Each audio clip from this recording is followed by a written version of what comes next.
Muy buenas noches. Soy Belkis Lugo y le doy la más cordial bienvenida a este foro y siempre les agradecemos el tiempo que destinan para acompañarnos en estas actividades. Esta noche tenemos una actividad muy especial con nuestra Mercedes Muñoz, Educación Sexual Alternativa, que es, ¿en qué consiste? Sean bienvenidas, sean bienvenidos. Antes de dar inicio, bueno, un recordatorio por acá, requerimos que en la lista de participantes se asegure de colocar su nombre, tal como lo hizo en el registro. Pondremos su micrófono en silencio para una mayor calidad de la ponencia. Para mantener la conexión, por favor, mantenga la cámara apagada. A lo largo de la exposición puede ir colocando sus comentarios y preguntas. Al finalizar la exposición le estaremos leyendo, igual daremos derecho de palabra, para ello pueden hacer uso del icono levantar la mano. Como les decía, tenemos una ponente de lujo, nuestra Mercedes Muñoz, con un tema que tiene que ver mucho con nuestro trabajo en ABESA, es más, es parte fundamental de nuestro trabajo en ABESA. Mercedes Muñoz es licenciada en Educación de la Universidad Simón Rodríguez, es magistra en Psicología del Desarrollo Humano de la UCB, formada en terapia psicocorporal, psicoterapia gestal y psicodrama arquetipal.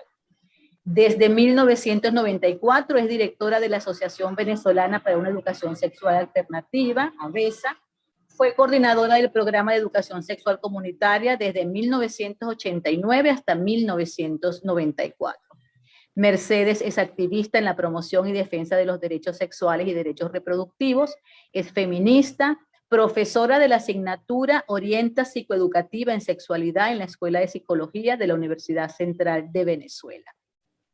Y Mercedes lleva consigo la impronta de ser hija de Elisa Jiménez, una de las fundadoras de ABESA, y ha asumido la tarea de representar nuestra organización, que en este abril de 2021 cumplió 37 años. Tenemos 37 años promulgando una educación sexual alternativa. Adelante, Mercedes, bienvenida. Muchas gracias por esa bonita presentación. Bueno, vamos a empezar con unos comentarios previos. Bueno, este tema de qué significa esto de una educación sexual alternativa, creando, bueno, pensando en lo que yo iba a compartir hoy, que porque el tema me trae muchas reflexiones y muchos recuerdos también.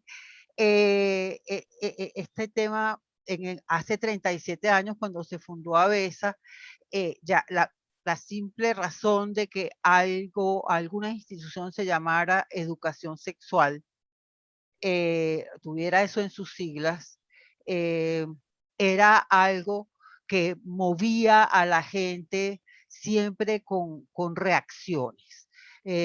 Recuerdo, por ejemplo, que en ese tiempo que yo empecé a trabajar, que fue en el 1989, pagaban con cheque. Entonces, cuando yo iba al banco a cambiar mi cheque y lo entregaba, casi siempre los cajeros se sentían y si eran hombres, se sentían en la libertad de hacer un comentario o de hacer un chiste. Eso que estas cosas que están como en el entorno, que parecen tan normales y que a veces no vemos, son una revelación de cómo este tema de la sexualidad nos problematiza. Entonces, vamos a ir deshilando en esta conversación, bueno, esta palabra de educación sexual que acompaña, que es alternativa, ¿en qué consiste? ¿Cuál es la alternativa? ¿Qué es lo que es alternativo en la educación sexual que ABESA propone? Una primera cosa para presentar esa palabra alternativa es contar, cuando ABESA empezó, tenía 3 programas, se llamaban programas. Y los programas eran educación sexual comunitaria, salud sexual y reproductiva y atención psicológica a víctimas de violencia sexual. Entonces, fíjense ustedes este nombre de este programa, educación sexual comunitaria. Había una intención de que la educación sexual formara parte de lo que es la comunidad, cualquiera que ésta sea. Una escuela, un pueblo, un condominio, una familia, donde se reúne la gente, es una comunidad. Entonces, este es como el camino que hemos recorrido y de ahí viene un poco los orígenes de este nombre. También recuerdo que mi mamá, bueno, empezó a decir que iba a crear esa organización. En ese tiempo no habían ONGs. Entonces lo primero era, ¿ON qué? Porque habían instituciones públicas e instituciones privadas. Pero este espacio que es una cosa intermedia, que tiene intereses sociales, que desarrolla actividades sociales de interés social y no es privada, y tampoco es pública, era un espacio nuevo. Y yo recuerdo como sus amigos le decían, Liz, ¿cómo es que se llama eso que tú vas a fundar? Bueno, y aquí estamos con una educación sexual alternativa. ¿Por qué comento esto? Porque es como interesante ver que a partir de tomar una propuesta y empezar a desarrollarla, se puede crear una historia y se puede crear una institucionalidad. Y eso lo puede hacer cualquiera. Así que esta es una invitación para que pensemos en eso, que es una posibilidad que todos tenemos cerca.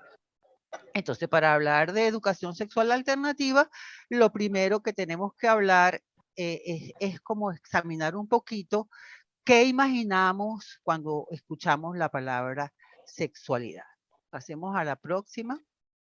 Fíjense, generalmente cuando hablamos de sexualidad, lo que nos imaginamos primero es sexo referido a genitales y relaciones sexuales. Nos cuesta relacionar la sexualidad con otros ámbitos de la vida, ¿no? Entonces aquí vemos una serie de imágenes que nos pueden evocar, bueno, con cuántos aspectos de la vida, y aquí hay apenas algunos, se puede relacionar la sexualidad. Está aquí una persona visitando a un médico, aquí hay una familia que está hablando, esta familia pareciera que podría estar hablando de sexualidad, hay una pareja que está como caminando por allí, que sabe, conversando, pero también hay una pareja que parece que acaba de tener una relación sexual. También hay una persona recogida como con dolor, ¿verdad? También hay una persona que puede ser una maestra, puede ser una orientadora, hablando con un adolescente. Y también hay una familia involucrada en las tareas de la casa. Fíjense, la sexualidad tendrá que ver con fregar y cómo se dividen las tareas en la casa. Y luego también hay una imagen de una clase formal de educación sexual. Y podíamos seguir conectando la sexualidad con ámbitos de la vida, porque la sexualidad está conectada con todos los ámbitos de la vida. Pasemos a la próxima. Y entonces vamos a examinar la definición que nos da la Organización Mundial de la Salud de sexualidad. Es un aspecto central del ser humano presente a lo largo de toda la vida. Abarca el sexo, las identidades y los papeles de género, el erotismo, el placer, la intimidad, la reproducción y la orientación sexual. Y sus vivencias se expresan a través de pensamientos, fantasías, deseos, creencias, actitudes, valores, conductas, prácticas, papeles y relaciones interpersonales. Entonces, fíjense cómo este concepto como cerrado de sexo, entendido como genitales, y relación sexual, entendida como coito, se va ampliando a muchos otros ámbitos de quiénes somos y también a muchos otros ámbitos de las cosas que hacemos, de las acciones que hacemos en relación a este tema de la sexualidad. Pasemos a la próxima. Y todavía siguen ampliando el tema, esta misma definición. Dice, puede incluir todas estas dimensiones, no obstante, todas ellas se vivencian o se expresan siempre. ¿sí? A veces aparece una y una está de figura, otra está de fondo. Esto se va moviendo porque es muy amplio y muy profundo este tema de la sexualidad en nuestra vida. Todos somos sexuados y la sexualidad define en nosotros muchísimas cosas. Y está influida por factores biológicos, psicológicos, sociales, económicos, políticos, culturales, éticos, legales, históricos, religiosos y espirituales. Eh, entonces, bueno, aquí se sigue ampliando la definición y se siguen como haciendo relaciones o asociaciones con cosas que generalmente, si uno le pregunta a la gente, la sexualidad tendrá que ver con la política.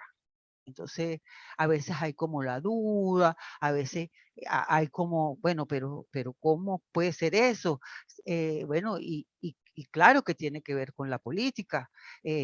Bueno, nada más el hecho de que ahora hablamos, después de esos 37 años de historia, y no es Avesa la única que ha participado en esa historia, pero ha estado Avesa participando activamente de los derechos sexuales y reproductivos.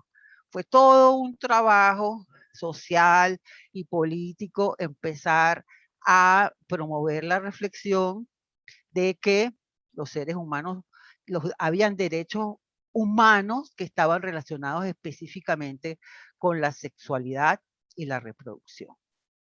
Y pensemos en lo político también y lo histórico. Bueno, nada más que hace 100 años ninguna de las personas de sexo femenino que están en esta audiencia hubiera podido votar.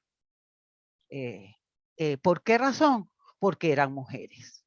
Entonces, si vamos revisando esto de manera como concienzuda, sin involucrar tampoco conceptos muy complicados, nos vamos dando cuenta que es una realidad importante, que es amplia, que es compleja y que tiene todas estas implicaciones.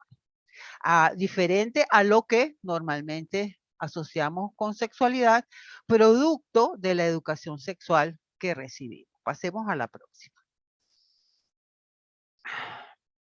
Entonces, dice Elisa Jiménez, fundadora de Avesa, la sexualidad tiene que ver con el origen de la vida, con el papel que desempeñan en la sociedad los hombres y las mujeres, con las relaciones sociales y también es un vehículo de comunicación, placer y expresión de amor.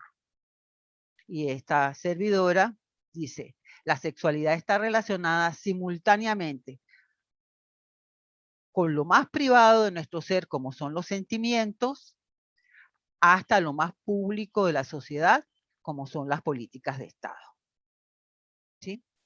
Por ejemplo, ¿de qué depende o de quién depende y cómo se determina un deseo que tenemos casi todos y todas, y supongo que en esta audiencia, sin duda, toda la audiencia, de que haya educación sexual, una educación sexual en las escuelas, desde preescolar hasta la universidad, como un eje transversal? ¿De quién depende? Esto depende del Estado. Y cómo entonces, ¿cómo llega el Estado a tomar estas decisiones? Bueno, en la medida que los ciudadanos y las ciudadanas tengamos conciencia de esta, vamos como moviendo esa agenda y logrando estos derechos, ¿sí? Pasemos a la próxima. Entonces, qué es una educación sexual alternativa? Bueno, vamos a verlo aquí. Vamos a ver qué es una educación sexual alternativa. Vamos a empezar a definir. Pasemos a la próxima. Fíjense, voy a poner unos ejemplos aquí y les voy a pedir que en la medida que yo lea estas historias y haga una pregunta, ustedes por el chat, bueno, respondan lo que ustedes creen. Aquí dice, Juancito tiene 3 años, está jugando carritos en su cuarto. De repente le dan muchas ganas de hacer pipí. Sale corriendo de su cuarto y entra al baño donde está su mamá bañándose. Al verlo, ella pega un grito, agarra la toalla rápidamente y se tapa. Él trata de explicarle que se está haciendo pipí, pero ella no lo escucha y lo regaña severamente. En esta escena que acabamos de imaginar, la pregunta es si hay educación sexual o no hay educación sexual. ¿Y por qué? Si quieren agregar. Entonces, siéntanse en la libertad de ir contestando los que quisieran por el chat para que veamos cuánto coincidimos cuando veamos las tres historias. Pasemos a la próxima. Hay respuestas de no hay educación sexual, no hay educación sexual, buenas noches, no hay educación sexual. Otra respuesta, no hay educación sexual. Primera historia, no hay educación sexual. Acá dicen sí, porque la educación o el aprendizaje sobre sexualidad se puede dar de forma voluntaria o involuntaria. Claro que sí hay, llena de prejuicios, sí hay educación, es lo que vas teniendo hasta ahora. Ok, muy bien. La segunda historia dice así. Beatriz tiene 8 años. Un día, mientras almuerza con la familia, le pregunta a su papá, ¿cómo nací yo? Todos se miran nerviosos y nerviosas y tratan de distraerla. ¿Quieres más tajaditas, hija? Dice su mamá. ¿Y cómo te fue hoy en la escuela? Dice su papá. Su hermana adolescente no aguanta la risa y su abuela le pela los ojos. Beatriz vuelve a preguntar, pero no me van a decir cómo nací yo. Entonces, bueno, dice su mami, claro, hija, a ti te trajo la cigüeña. ¿Hay educación sexual? ¿No hay educación sexual en esa historia? Dice, Laura tiene 13 años. Le acaba de venir su primera menstruación. No sabe qué hacer. Nunca se ha hablado de sexo en su caso, en su casa. Al fin decide decírselo a su mamá. Su mamá le da una toalla sanitaria y le dice, bueno, ahora ya eres una señorita. Mucho cuidado. Entonces, de nuevo, la pregunta es, ¿hay educación sexual? ¿No hay educación sexual? Bueno, aquí tenemos. Algunos dicen que hay educación sexual, otros dicen que no hay. Y bueno, aquí, por ejemplo, hay una que dice, si hay educación sexual basada en el miedo y la culpa. Otra dice, en ninguno de los casos hay educación sexual, presenta una visión amplia informada, habría que ver qué pasa con la educación formal que parece no permear ni contrarrestar los conceptos. Fíjense, el tema es el siguiente, en todos estos casos, estos tres niños que tenemos aquí en estas historias, en los tres casos, Juancito, Beatriz y Laura, yo voy a preguntar, ¿aprenden algo o no aprenden? Se aprenden, se aprenden, se aprenden, se aprenden. Exactamente.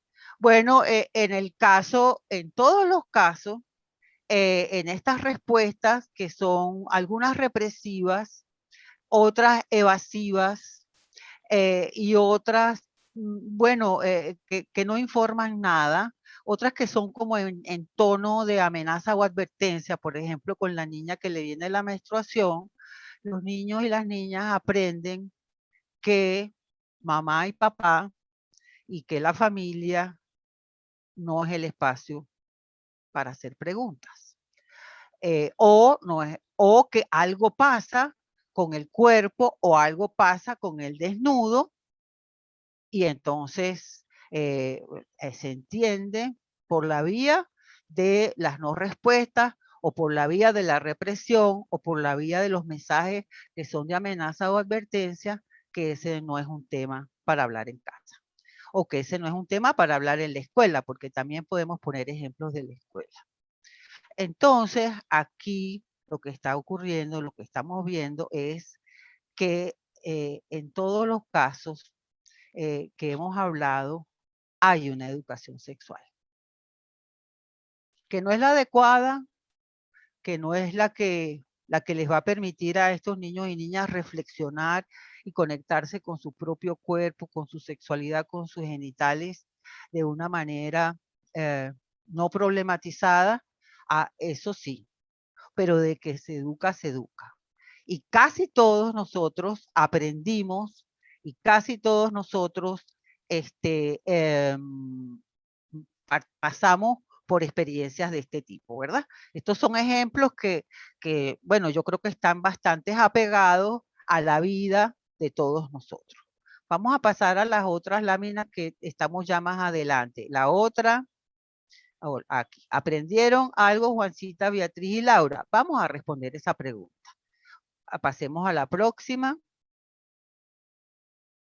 Entonces, aquí hay una manera sencilla de responder esta pregunta, porque en realidad una de las cosas de la educación sexual alternativa es que esto se convierta en un tema accesible a todos nosotros, para que nos movamos con naturalidad al responder estas preguntas, al responder a estas situaciones, y para que el tema de la sexualidad entre en nuestras vidas como un tema más, como todos los demás.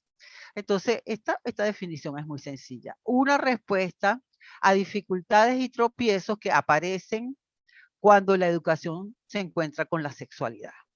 Si usted tiene una muchachita que la encuentra paradita frente al baño de su casa, a donde está el espejito del baño, montada en un taburetico, y la ve que está con la boca abierta y que se está viendo la boca adentro, y usted le pregunta, ¿y qué estás haciendo? Ay, bueno, mamá, me estoy viendo dónde me queda la campanilla, que eso lo estudiamos hoy en la escuela.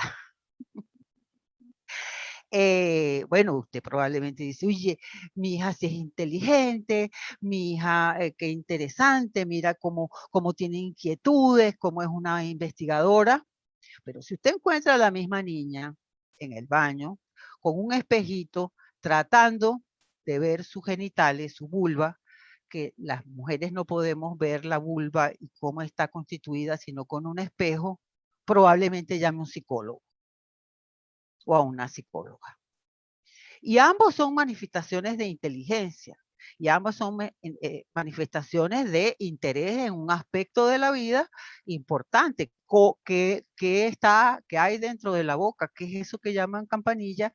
Y cómo son mis genitales y cómo están constituidos. Entonces, bueno, ahorita preguntaba alguien, ¿qué consiste una educación sexual alternativa?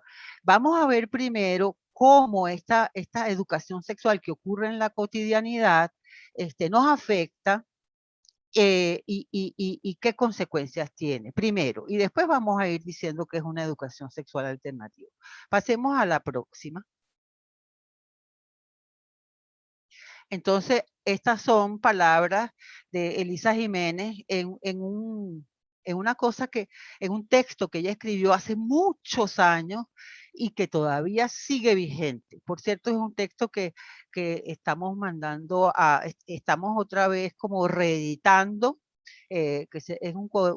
lo reeditamos de manera artesanal en Avesa, se llamaba el Cuaderno de Reflexión número 15, y su nombre era Reflexiones en torno a la sexualidad.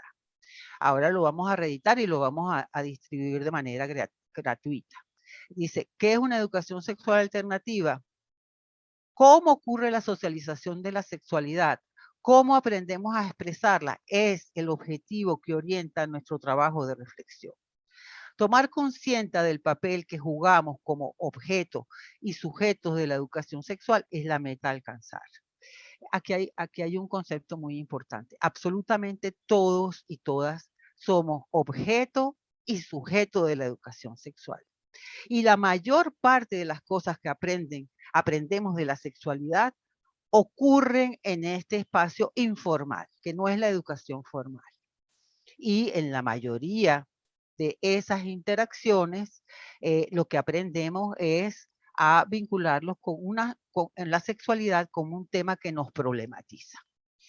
Sigue diciendo ella, en nuestros talleres de reflexión partimos de la propia experiencia de los participantes. Eso fue un poco lo que quisimos hacer con este ejercicio, pero si estuviéramos en un taller, estuviéramos preguntando cómo fueron sus experiencias, qué te pasó a ti, trabajando en grupos, etcétera. En nuestros talleres de reflexión partimos de la propia experiencia de los participantes. Cientos de hombres y mujeres se han preguntado sobre la sexualidad, su represión, su práctica, sobre su papel en la educación sexual y sobre alguna alternativa posible. Porque estas características que vimos en estos eventos, estas historias que contamos, son formas de educarnos donde nosotros nos problematizamos con la sexualidad. Todos estos niños, Juanita, Beatriz y el otro, ¿van a dejar de hacerse esas preguntas? No, como no lo dejamos de hacer nosotros nunca, ¿verdad? Lo que sí vamos a hacer es cuidarnos de hacerlas en esos contextos y a esas personas que son precisamente mamá y papá o que son precisamente la escuela, que son precisamente la maestra. Y entonces, ¿quiénes son los principales que nos acompañan? Los otros que están en la misma edad que nosotros y con las mismas desinformaciones. O lamentablemente en estos tiempos, recursos que son sumamente perniciosos y que están muy al alcance de los adolescentes y de los niños, que como la pornografía. Así que aquí esto nos invita entonces a hacernos responsables de nuestro rol como educadores y educadoras de la sexualidad, que para eso no se requiere haber ido a la universidad ni tener un título, sino que en la vida cotidiana estamos siendo educadores de la sexualidad y en la vida cotidiana estamos siendo educados en relación a la sexualidad. Pasemos a la próxima lámina. ¿Qué pasa? ¿Cómo es la educación que recibimos? La educación sexual que la mayoría de nosotros recibe. Fíjense, generalmente asociamos el término de educación sexual a una clase formal en la escuela, donde recibimos información sobre los aspectos fisiológicos de la sexualidad. Por cierto, casi siempre, o yo pienso que siempre, la fisiología de la reproducción. Los pocos contenidos que hay en el currículum de primaria, en la escuela y básica, perdón, se llama eso ahora, y en la educación diversificada sobre sexualidad, son sobre los aspectos reproductivos. Nunca jamás se habla de los genitales externos, femeninos y masculinos, porque la función de los órganos genitales externos es la función del placer. Y yo a veces pregunto en los talleres con las personas que participan en los talleres, a veces pregunto, ¿quién tiene aquí la familia más numerosa? De hijos de mamá y papá. Bueno, lo más que he oído son 15. Y luego, ¿quién tiene la menos numerosa? Bueno, uno. Y les pregunto entonces de vuelta, ¿y ustedes creen, esta familia, el que dice que tiene 15, 14 hermanos, que tu mamá y tu papá tuvieron 15 relaciones sexuales? O al que es único hijo, ¿tú crees que tu mamá y tu papá tuvieron una sola relación sexual? Bueno, y la respuesta masiva es no. Entonces, la mayoría de las veces que tenemos relaciones sexuales, los objetivos no son reproductivos, no tienen que ver con la reproducción. Sin embargo, ese es el único aspecto que se trabaja en la visión de las clases formales de educación sexual. Pasemos a la próxima. Bueno, y vamos a ver entonces en esta próxima lámina cómo, de manera más específica, en la cotidianidad, vamos recibiendo entonces estos mensajes específicos que nos problematizan con el tema. Podemos pasar a aquí. Aquí está. ¿Y de qué maneras ocurre? La educación sexual es un hecho cotidiano que ocurre a través de múltiples maneras. Una es con palabras. Aquí está este muchachito preguntándole a su papá, ¿cómo nací yo? Una pregunta que lo único que denota es que es inteligentísimo. Está haciendo una pregunta básica que todos nos hacemos porque somos inteligentes. Y su papá le contesta, niño, ¿de dónde sacaste eso? ¿Ok? Este niño, como ya lo hemos dicho, ¿verdad? ¿Se va a quedar sin la respuesta? No, él la va a buscar en otra parte. Pero va también a aprender que ese es un aspecto de la vida que con papá y mamá no se puede hablar porque hay algo malo con eso. Pasemos a la próxima. Esta es otra, que la que vamos a ver con palabras también. La niña le pregunta a su papá, ¿cómo nací yo? Y su papá le contesta, bueno, tú sabes que tu mamá y yo nos amamos y entonces un día, bueno, y ahí se explayará él a contarle cómo fue que él y la mamá de ella la concibieron. Y quisimos poner en esa imagen a un papá, porque también en la dinámica familiar se da muchas veces que cuando los niños y las niñas preguntan sobre estos temas, o las niñas preguntan al papá, el papá le dice, pregúntale a tu mamá. O mira lo que está preguntando tu hijo o tu hija. Entonces, aquí es importante saber que los papás, que los hombres que están en el contexto familiar, también tienen un rol, ¿verdad?, en participar, en conversar y hablar naturalmente de este tema. Pasemos a la próxima. Entonces, una de las maneras que aprendemos es con palabras, también con nuestra conducta. Y como hemos dicho que sexualidad no es nada más relaciones sexuales y sexo, aquí vemos una escena en el ámbito de la familia que es con una actividad que regularmente forma parte de nuestra vida, que es fregar. En una escena, este niño que se llama Pedrito, su papá le está diciendo, tú no sabes que los hombres no entran en la cocina. Y que Pedrito está aprendiendo, sí, Pedrito está aprendiendo ¿a qué? A ser machista.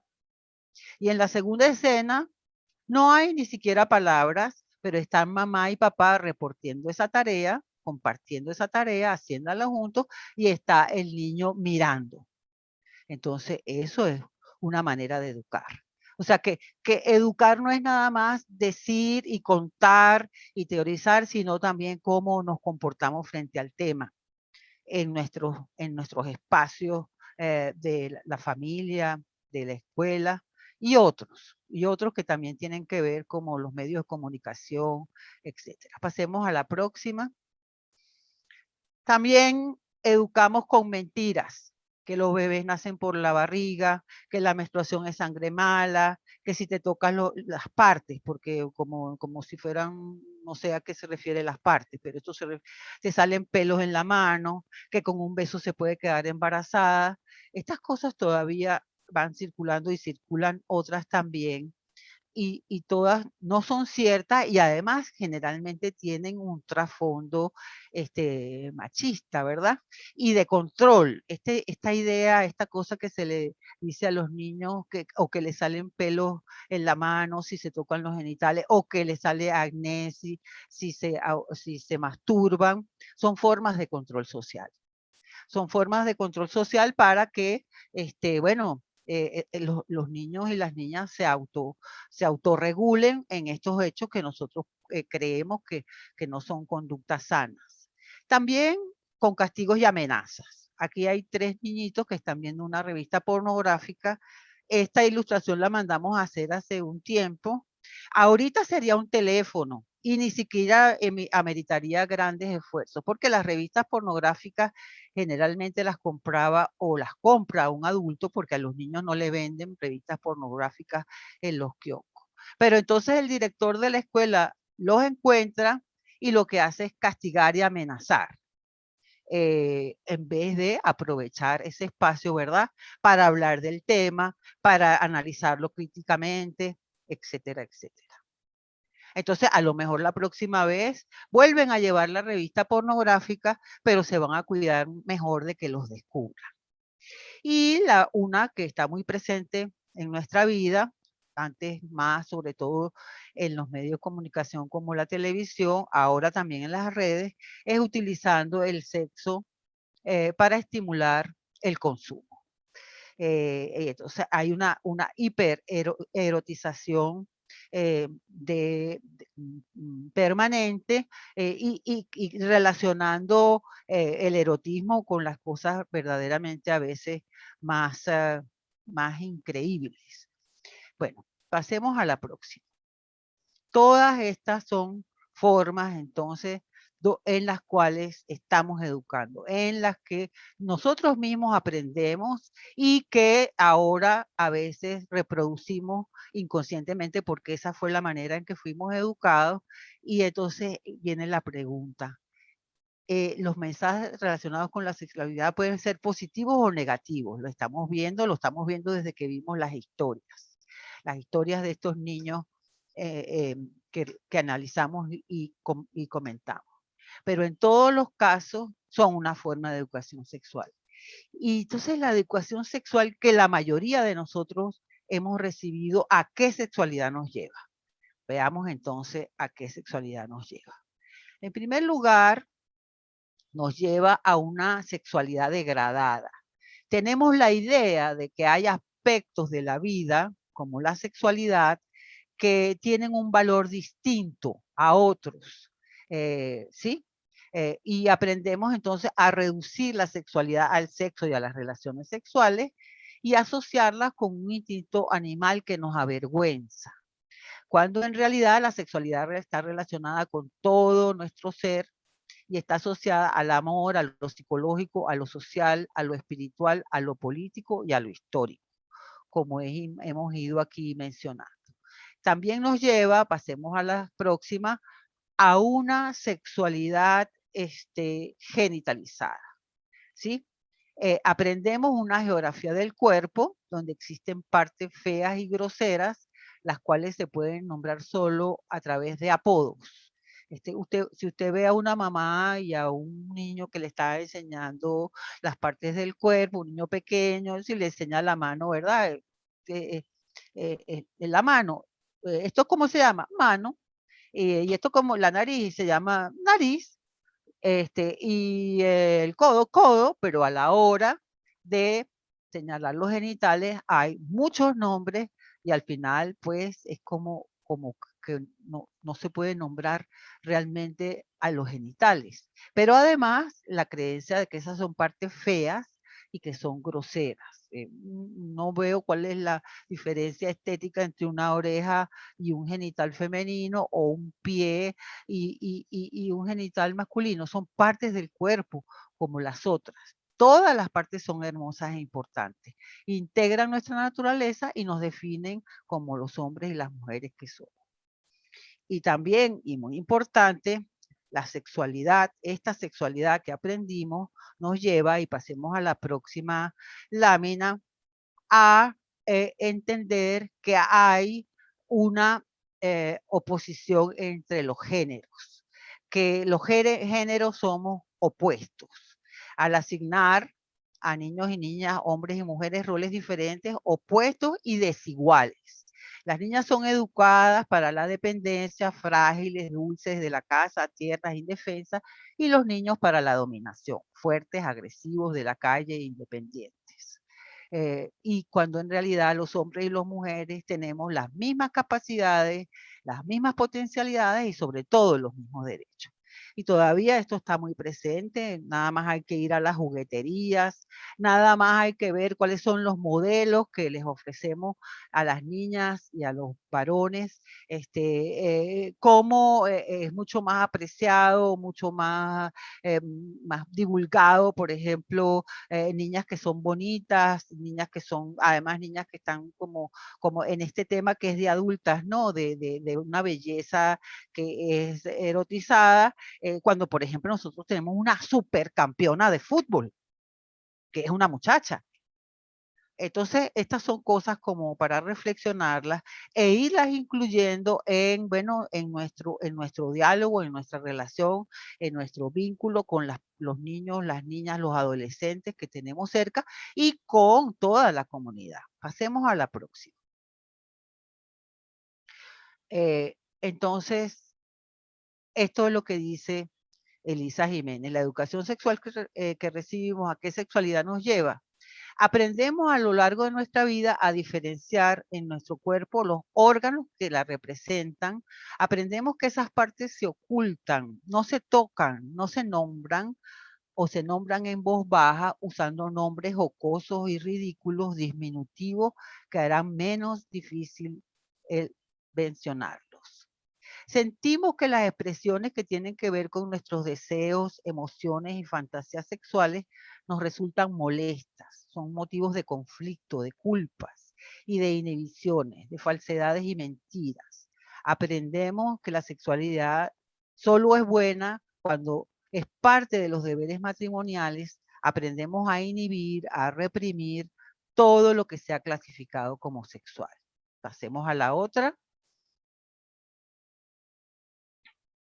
Y continúo la anterior, por favor. Cuando alcanzamos la edad adulta, repetimos con los niños el mismo ciclo. Es porque así aprendimos nosotros. Esto es inconsciente. Nuestro propio aprendizaje se vuelca en ellos y el resultado es parecido o igual. Miedos, dudas, incapacidad para gozar plenamente la sexualidad, incapacidad para comunicar lo que sentimos, vergüenza, nuestros deseos y emociones sexuales. ¿Por qué este absurdo que quizás selló nuestras vidas, que quizás nos trajo conflictos e infelicidad, persiste aún? Es necesario conseguir la respuesta, pues indudablemente ello contribuirá a provocar en nosotros reflexiones saludables y nos ayudará a comprender que es necesario transmitir a nuestros niños y niñas otras ideas, otros valores, más acordes con la naturaleza humana y el derecho de goce y a la felicidad de cada ser humano. Entonces, esto es lo que es la educación sexual alternativa. Aquí empieza. Y es alternativa que a esta educación sexual problematizada que la mayoría de nosotros hemos recibido, que muchas veces repetimos sin estar conscientes de ello. Y bueno, es precisamente lo que hacemos en ABESA, en los talleres, en las actividades educativas que hacemos, es movilizar esta reflexión para que entonces nosotros, cada uno de acuerdo a su contexto y en su comunidad y de acuerdo a sus recursos, consiga y cree sus nuevas respuestas alternativas. Porque por eso hablamos de un programa de educación sexual comunitaria, porque también queremos romper con la idea de que hay unos especialistas, de que hay unos que saben y que nosotros tenemos que esperar por ellos para poder responder.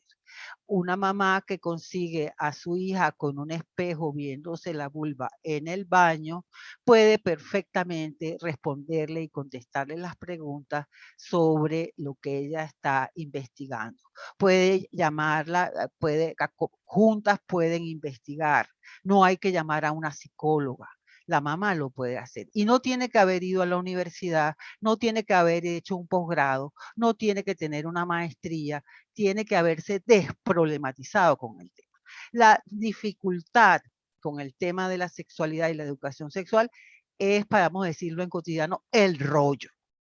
En lo que nos desenrollamos van apareciendo las alternativas y ha sido una belleza en este proceso de ABESA ver como maestros, maestras, educadores, líderes deportivos, gente que hemos formado en las comunidades, consigue la manera entonces de empezar a hablar con los adolescentes, las adolescentes, con sus muchachos en la escuela, etcétera, etcétera, sobre este tema. Entonces, la alternativa es desproblematizarnos con el tema. Pasemos adelante. Estoy corta de tiempo, así que algunas cosas las voy a pasar rápido y a comentar nada más. Pero bueno, esta ponencia me dice Belkis que se la van a mandar y ahí podrán entonces leer los conceptos y verlos con más calma. Entonces, bueno, finalmente, ¿qué dice Elisa Jiménez? La búsqueda de esta respuesta, pero es una respuesta que nos vamos a dar cada uno de nosotros. Y como grupo nos plantea la necesidad de reflexionar sobre la naturaleza de la sexualidad, sobre su importancia y evolución, sobre el papel que juega en la vida de cada uno de nosotros y en la vida de la sociedad. Y también comprender por qué el sexo se reprime, por qué lo aceptamos su represión como natural. Entonces, estas son preguntas y reflexiones que nos van a permitir desproblematizarnos con el tema y empezar a hablar, a comunicarnos en todos los ámbitos en este tema como en los otros. Pasemos a la próxima. Bueno, aquí esto lo vamos a pasar rápido. Quise bueno, hacer sobresalir el tema del género, porque entonces esta problematización tiene aspectos distintos, impactos distintos en varones y hembras, o en hombres y en mujeres. Y el género no es sino la construcción cultural e histórica que hemos hecho los seres humanos sobre un hecho biológico, que es el hecho de tener genitales femeninos o masculinos.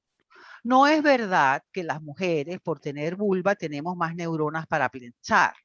Y tampoco es verdad que los hombres, por tener testículos y pene, tienen más condiciones para andar con pistola. Eso es un asunto cultural, aprendido. Entonces, eso es lo que es la definición del género, la construcción histórica y cultural que hemos hecho de este hecho biológico. ¿Por qué es importante reflexionar sobre esto? Porque la manera en que hemos construido lo que es ser hombre y lo que es ser mujer es una manera donde hay desigualdades, es una manera donde hay violencia, es una manera donde hay relaciones desiguales, es una manera que además no concuerda con la realidad y entonces el hecho biológico es uno que probablemente es difícil de transformar si no es con intervenciones específicas, pero nosotros sí podemos cambiar las ideas de lo que es el género y la perspectiva desde donde vemos lo que es el género y la idea cultural de lo que tenemos de ser hombre y ser mujer. Pasemos a las próximas, vamos a irlas pasando, yo te digo si la pasamos o nos paramos. Bueno, en la infancia aprendemos, vamos a pasar esa. Vamos a pasar esa porque lo que quiero es como mostrar, fíjate, entonces nosotros aprendemos ideas y actitudes sobre lo que significa ser hombre y ser mujer. Eso es aprendido y está en la educación sexual que ocurre en la cotidianidad, en nuestras casas, con nuestras familias. Desde los primeros jugueticos que nos compran rosados si somos hembras y azules si somos mujeres. Pasemos a la próxima.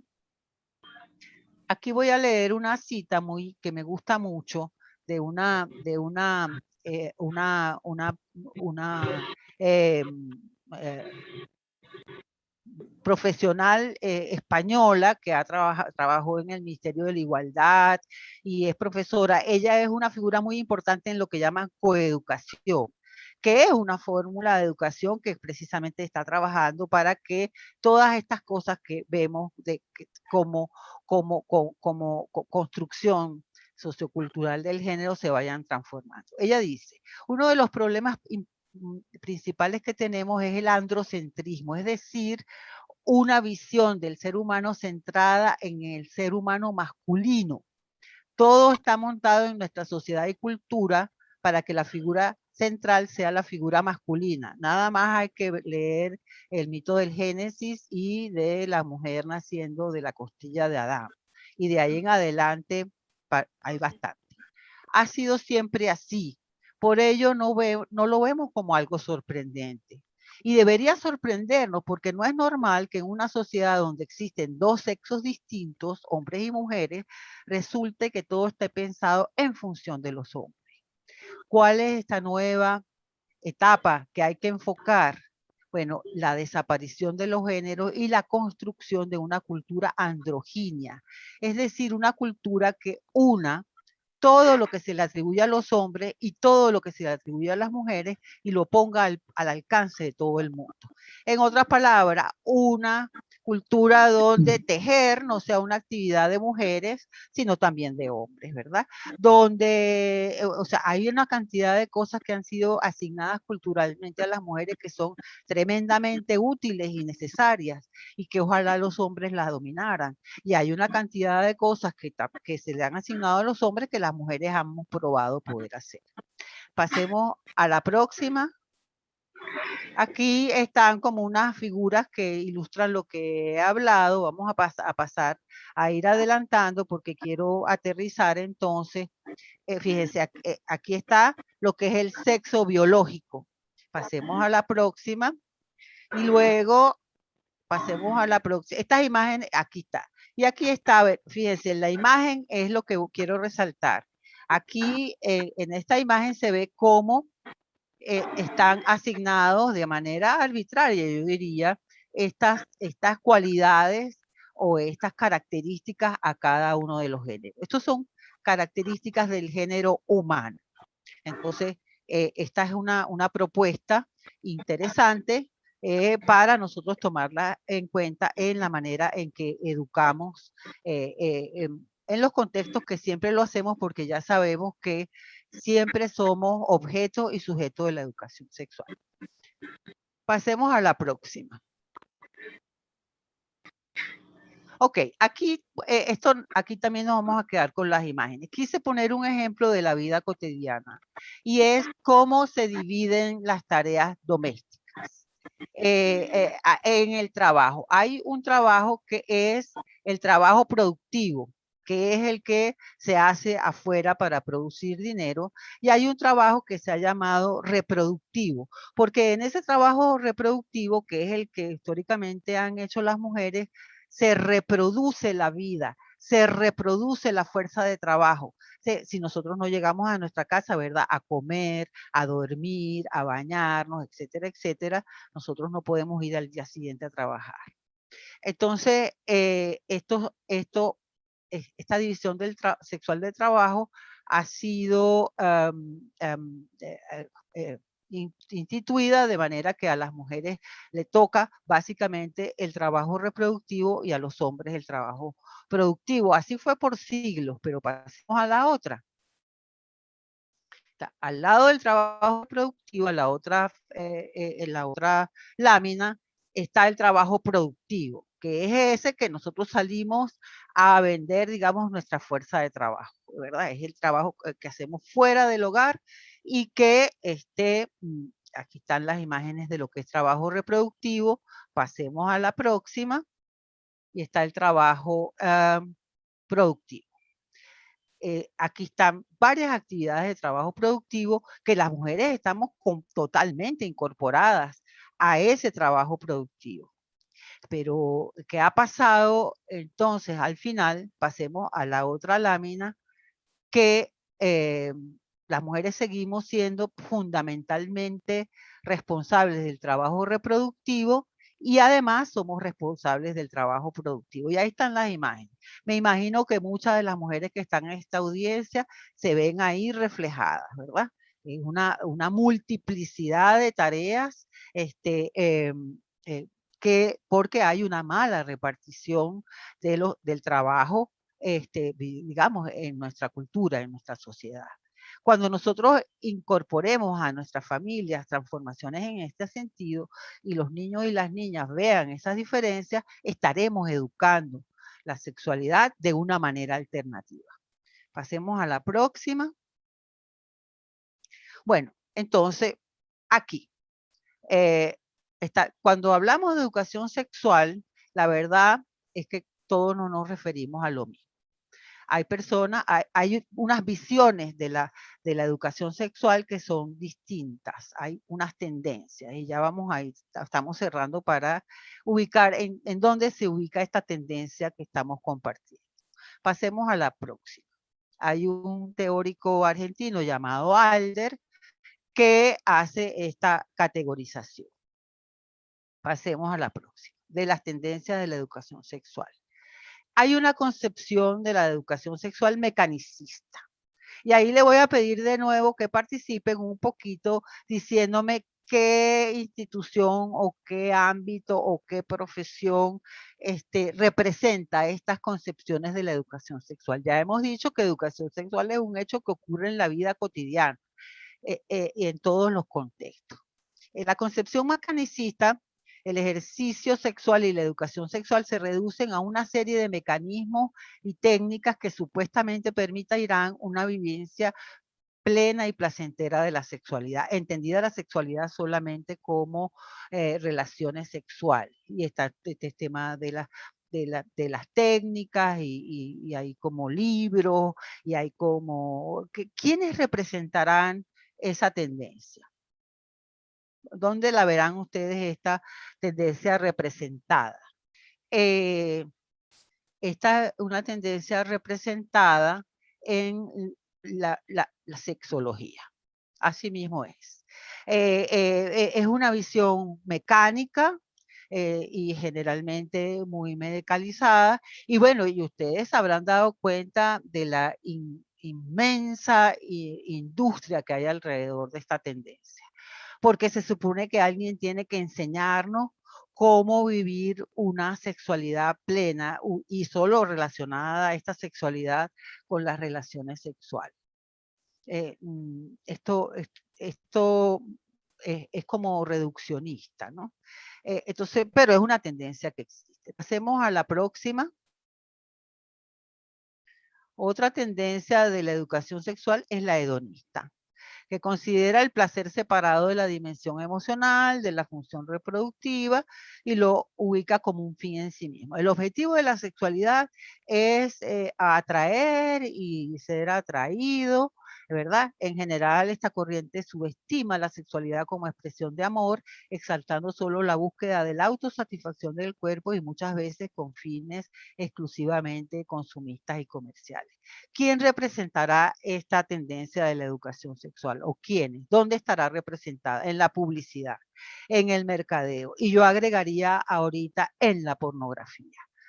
Lamentablemente no hay tiempo, pero el tema de la pornografía como forma de educación sexual es un fenómeno que estamos viendo en estos tiempos y es muy preocupante, porque como seguimos conservando en nuestras familias esta visión problematizada y reproduciendo esta educación que nos problematiza, y está tan accesible la pornografía a través de las redes, bueno, los muchachitos la están empezando desde los 9, 10, 11 años a consumir ese material y eso pues está teniendo sus consecuencias en las redes sociales, así es. La próxima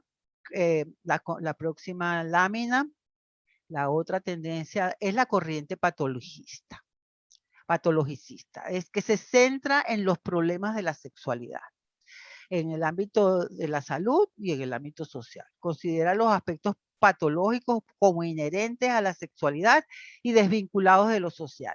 Es decir, usted es eyaculador precoz porque tiene un problema de salud. Usted tiene vaginismo porque usted tiene un problema de salud. Todas las disfunciones sexuales, si las examinamos, están estrictamente relacionadas con esta educación sexual problematizada que hemos tenido. Esta corriente es que se nos pasó la moralista arriba, no la saltamos. La corriente moralista es, bueno, esta corriente patologista, vamos a parar aquí, ya tengo el nervio de los tiempos. ¿Quién la representa? ¿Dónde está representada?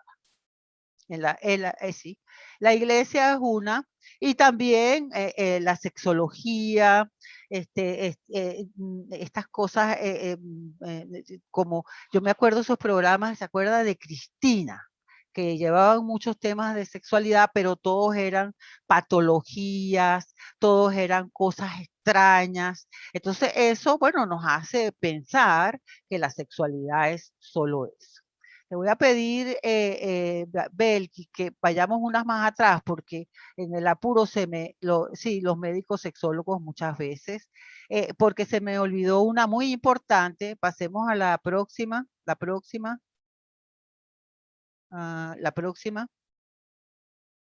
¿O será que yo me salté esa lámina? Podemos pasar a la próxima. Bueno, me está faltando esta lámina de la tendencia moralista, que es la que entiende la sexualidad exclusiva, sí, se me saltó la lámina, como un objetivo reproductivo, que entiende a la sexualidad como un aspecto de la vida que debe ser secreto, que debe ser privado, y que valora, por ejemplo, tiene mucha valoración sobre el tema de las relaciones sexuales en el matrimonio, en relaciones sexuales en determinados contextos solamente permitidas. ¿Quiénes representan esta visión moralista? Bueno, está muy vinculada con la corriente patologista y la representan las religiones. Estas dos corrientes se refuerzan mutuamente. Y pasemos a la próxima. Me disculpan que se me saltó esa lámina, no sé cómo, porque yo la tenía. Ajá, la concepción sexual, la educación sexual alternativa, y ya vamos cerrando, que estamos proponiendo, está en una tendencia que se ha llamado la concepción dialógica concientizadora. Esta propone el diálogo y la reflexión crítica como herramientas fundamentales para elevar los niveles de conciencia de manera de contribuir al ejercicio pleno, placentero y responsable de la sexualidad. Parte del principio de que la sexualidad está más allá de la genitalidad y tiene repercusiones en los distintos ámbitos del acontecer humano, desde lo más íntimo hasta lo más público y social. Y está muy vinculada, cuando esta definición la hizo Alder, no estaba legitimado de la manera que está ahorita, es algo que ha sido producto del trabajo de muchas personas que están en esta corriente, en muchos países, de los derechos sexuales y reproductivos. Las primeras consignas con las que trabajamos ese tema eran: los derechos sexuales y reproductivos son derechos humanos. Y eso generaba realmente mucha polémica. Hoy en día hay cada día más aceptación de esa visión. Entonces, la visión es la que propone esta educación sexual alternativa, está centrada en esta tendencia de la educación sexual. Bueno, el tiempo no nos da para ampliar más, desglosar más, digamos, cómo está concebida esta educación, cuál es la metodología, etcétera. A lo mejor nosotros tenemos, ahorita por ejemplo, voy a aprovechar para hacer la cuña, pero en la Escuela de Psicología de la Universidad Central estábamos negociando antes de la pandemia hacer un diplomado conjunto con la Escuela de Psicología, precisamente para la formación, digamos, más formal dentro de esta tendencia. Y es nuestra intención. Ahorita no nos da el espacio para ampliar esto más, porque ya debemos cerrar y a lo mejor responder unas preguntas o ir a algunos comentarios, que estoy muy contenta porque he visto muchos.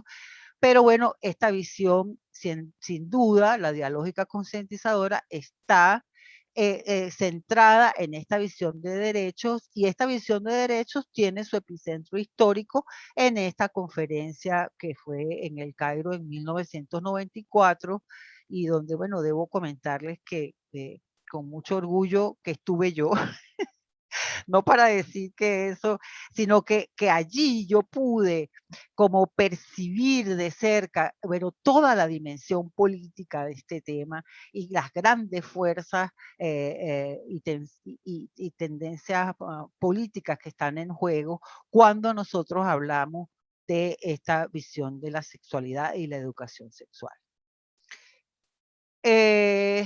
Bueno, entonces pasemos a la última lámina. Gracias. Bueno, sí, entonces, bueno, hasta aquí la exposición, y créanme que quise resumirla, es un tema amplio, pero bueno, no quise dejar algunas cosas que era necesario, aunque fuera a mencionarlas, y bueno, ahora quisiera oír los comentarios y si hay algunas preguntas.